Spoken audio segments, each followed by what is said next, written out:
नमस्कार, मैं डॉक्टर अनिल शर्मा जयपुर से हूँ, भारतीय शिक्षा बोर्ड से। और आप सभी अभिभावकों को आज के शुभ दिन की शुभकामनाएं देता हूँ। यहाँ के जो आयोजक अरुणोदय स्कूल के नरेंद्र सिंह जी और मैडम, आप सबको भी बधाई देता हूँ। मैं फेसबुक पे इसका को देख रहा था और मुझे आना भी था, पर दुर्भाग्यवश सरकारी काम होने से मैं रुक गया और नहीं आ सका। इसके लिए आपसे क्षमा चाहता हूँ। जो विशेष बात मैं आपसे कहना चाहता हूँ आज के दिन सभी पेरेंट्स से, वो बड़ी ध्यान देने योग्य है। आखिर आप अब बच्चों को स्कूल भेजते क्यों हैं? बहुत बड़ा सवाल है ये, और इसका आंसर बड़ा भी है और बहुत छोटा भी है। अगर सही मायने में मैं कहूं तो आप बच्चों को इंसान बनाने भेजते हो, पर दुर्भाग्य से आप समझ नहीं पा रहे। आप उस बच्चे को कलेक्टर बनाना चाहते हो, एसडीएम बनाना चाहते हो, चपड़ासी बनाना चाहते हो, डॉक्टर बनाना चाहते हो, या कुछ और बिजनेसमैन, पर उसको इंसान नहीं बनवाना चाहते। जबकि सच्चे मायने में शिक्षा का मतलब ही बच्चे को इंसान बनाना है। आपने देखा होगा, थोड़े दिन पहले मैं पढ़ रहा था, वेदांता समूह के अनिल अग्रवाल जी का एक बेटा था, वो खत्म हो गया था। वो कह रहे थे मैं पूरी संपत्ति भी दान कर दूं, करूंगा क्या इस संपत्ति का। हमारे जो रेमंड्स के मालिक है, राजस्थान के ही झुंझुनू के रहने वाले हैं, सिंघानिया, उनके 46 रूम की बिल्डिंग में बेटे ने बाहर निकाल दिया और 8 दिन तक बाहर पड़े रहे। एक आईएएस की मां मर गई और 68 दिन बाद उन्होंने जब मां को फोन किया तो मां का शरीर कंकाल में तब्दील हो चुका था। क्या ऐसा बेटा पैदा करना चाहते हो? क्या ऐसा बेटा करना चाहते हो? न माँ बाप की परवाह है, न अपने बच्चों की परवाह है, न समाज की परवाह है। ये सब चीज सोचने का विषय है। हम सब पेरेंट्स के लिए ये बड़ी सोचने की विषय है। आज आप अपने बच्चों के लिए सब कुछ कर रहे हो, पर कल याद करो यही बच्चा बड़ा होकर अगर आपको भूल गया तो। और अगर मैं सच बात कहूं तो ये आप भी कर रहे हो, आप लोग भी ऐसा ही कर रहे हो।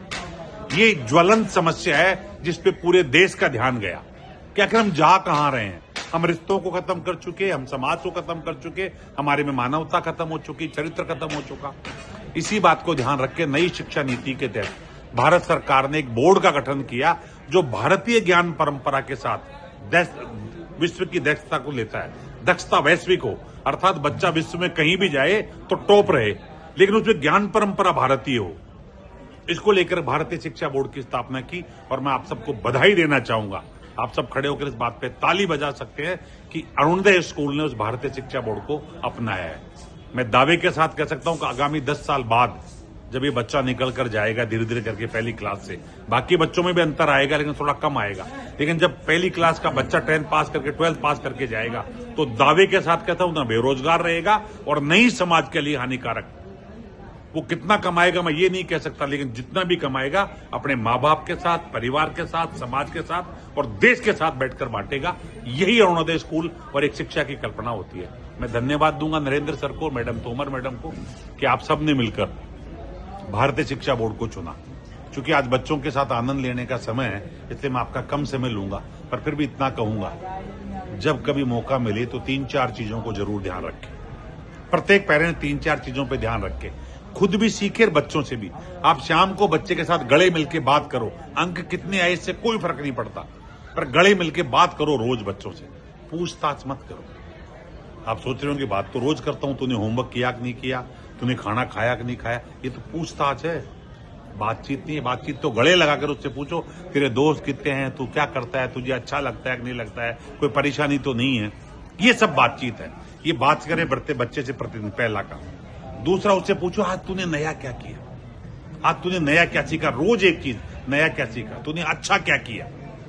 वो कहे कि मैंने आज मेरे बच्चे के साथ मिलकर उसका होमवर्क करा दिया, तो उसको शाबाशी दीजिए, वो अच्छा करना सीखेगा। तो प्रतिदिन एक चीज ये पूछे कि तूने नया क्या किया, तूने अच्छा क्या किया। तीसरा, जो प्राप्त है वो पर्याप्त है, इसकी भावना खुद भी लेके आए, बच्चों में डेवलप करें। क्योंकि ध्यान रखिए, प्राप्ति की, लोभ की, लालच की कोई सीमा है ही नहीं। अब कितना पैसा इकट्ठा कर लेंगे, टाटा बिरला बन जाओ तो अंबानी आ जाएगा, अंबानी बन जाओगे तो अडानी आ जाएगा, अडानी बन जाओगे तो दुनिया भर के और लोग बैठे हुए। कहां जा रहे हैं हम? अच्छा, खाते सब रोटी ही है, तो शांति से जो आपको प्राप्त है उसको आनंद लीजिए। अगर आपको सूखी रोटी मिल रही है उसको प्यार से खाइए, चुपड़ी मिल रही है उसको प्यार से खाइए। साइकिल है तो भी खुश रहिए, फिर मोटरसाइकिल आ जाए तो भी खुश रहिए, कार है तो भी खुश रहिए। क्यों कल्पना करते हैं? सो कोशिश करिए कि जो प्राप्त है वो पर्याप्त मानकर रहे। ये 3-4 चीजें छोटी छोटी अगर आप खुद अपनाएंगे, और सबसे बड़ी बात जो भगवान है उसकी सेवा करें। मंदिर में नहीं है, वो तो आपके घर में है। अगर आप जितने लोग बैठे हैं पेरेंट्स मुझे सुन रहे हैं, और अगर आपके माँ बाप आपसे दूर रहते थे, आपका दायित्व बनता है कि अपने माँ बाप को हर 2-3 दिन में फोन करे, बात करे, ताकि बच्चा आपको देख रहा है। बच्चा जितना आपको देखकर सीखेगा उतना किसी चीज से नहीं सीख सकता। तो आशा है आपको मेरी बातें कुछ लगेगी। इस वीडियो को बार बार देखिएगा आप, ये ग्रुप में भी डाल देंगे, आपको बार बार देखिएगा। इसमें से एक चीज निकाल कर अगर बच्चे को दे दी आपने, तो मुझे लगेगा मेरा बात करना सार्थक है और आपके बच्चे को शिक्षा प्राप्त करना है। जय हिंद, जय भारत।